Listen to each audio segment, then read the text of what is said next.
Hello friends, ये कहते हैं कि स्ट्रेस ड्यूरिंग प्रेगनेंसी एक नॉर्मल प्रक्रिया है। क्यों? क्योंकि हार्मोनल चेंजेस होते हैं और यदि आपने स्ट्रेस को हैंडल कर लिया तो अच्छी बात है, और नहीं किया तो आपके आने वाले बेबी पे इसका इफेक्ट पड़ता है। तो आज हम जानेंगे 5 तरीकों से कि हम अपने स्ट्रेस को कैसे टाटा कर सकते हैं, कैसे इसको बाय बाय कर सकते हैं। तो सबसे पहला है प्रैक्टिसिंग रिलैक्सेशन मेथड, यानी कि कुछ आपको ऐसा करना है कि आपको खुद को रिलैक्स कराने के लिए योगा करना है, मेडिटेशन करना है और ब्रीदिंग प्रैक्टिस करना है। अब जब आप मेडिटेशन करेंगे, हम कहते हैं कि एक दिन में 40 से 50 हजार थॉट्स आते हैं। ये तो स्वाभाविक प्रक्रिया है, लेकिन वो थॉट्स आपको ना कंट्रोल करें, वो है मेडिटेशन। और ब्रीदिंग एक्सरसाइज में क्या करना है आपको? ब्रीदिंग एक्सरसाइज के लिए जब तक आपसे नहीं जुड़ते हैं तो एक छोटी सी टिप है कि आप अपने हाथ पे कहीं पे भी एक स्टार बना लीजिए या हार्ट का शेप बना लीजिए, और जब जब आपको उस पे ध्यान जाता है तो आपको याद आना चाहिए कि आपने ये निशान क्यों बनाया है। तो जैसे ही आपका ध्यान उस सिंबल पे जाता है, उस निशान पे जाता है, तो आपको याद आना चाहिए कि अब मुझे ब्रीदिंग करना है।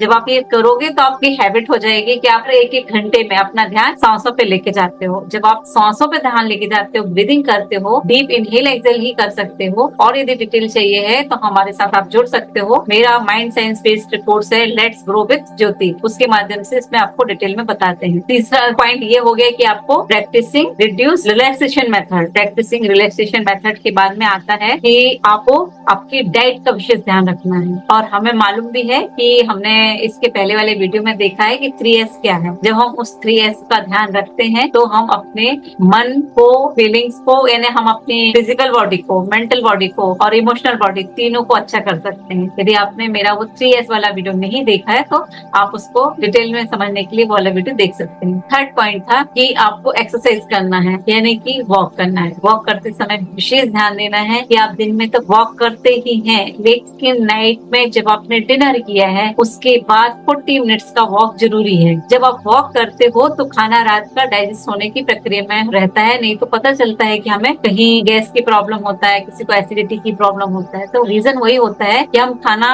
खा के और सोने चले जाते हैं, यानी हम ज्यादा गैप नहीं रहता है। तो बेटर ये है कि आपको 40 मिनट्स का वॉक जरूरी करना है। फोर्थ पॉइंट है कि अभी इसमें आपको क्रिएटिव वर्क करना है। मीन्स कि जो भी आपको अच्छा लगता है, चाहे वो सिंगिंग हो या डांसिंग हो या बुक रीडिंग हो। सिर्फ आपको सोशल मीडिया पे ध्यान नहीं रखना है कि रील वगैरह हम देखने बैठ जाए, उससे हमें बिल्कुल भी दूर रहना है। बजाय हमें अपने दूसरे कुछ हॉबीज पे अपना टाइम स्पेंड करना है। हॉबीज कैसी होती हैं कि कहने के लिए बैठे, शुरू किया हमने कि आज हम 5-10 मिनट डांस करते हैं, लेकिन डांस करते करते आप इतना खो जाते हो कि आप आधा घंटे 1 घंटे बाद में भी उसमें थकते नहीं हो। तो ऐसी क्रिएटिव एक्सरसाइज आपको पे ध्यान देना और वो करना बहुत जरूरी है आपके रिलैक्सेशन के लिए। और लास्ट पॉइंट है, फिफ्थ पॉइंट, कि आप जब किसी सिचुएशन में होते हो, या मान लीजिए ड्यूरिंग प्रेगनेंसी आपको कुछ स्ट्रेस हो रहा है लेकिन आपने उसको नॉर्मल ले लिया, तो वो आपके बेबी में कोई ना कोई चाइल्ड डिसीज की वजह से, कि अपने FOAD के बारे में भी बताया है, तो उस पर यदि आपने ध्यान नहीं दिया तो कोई डिसीज हो जाती है, बच्चे को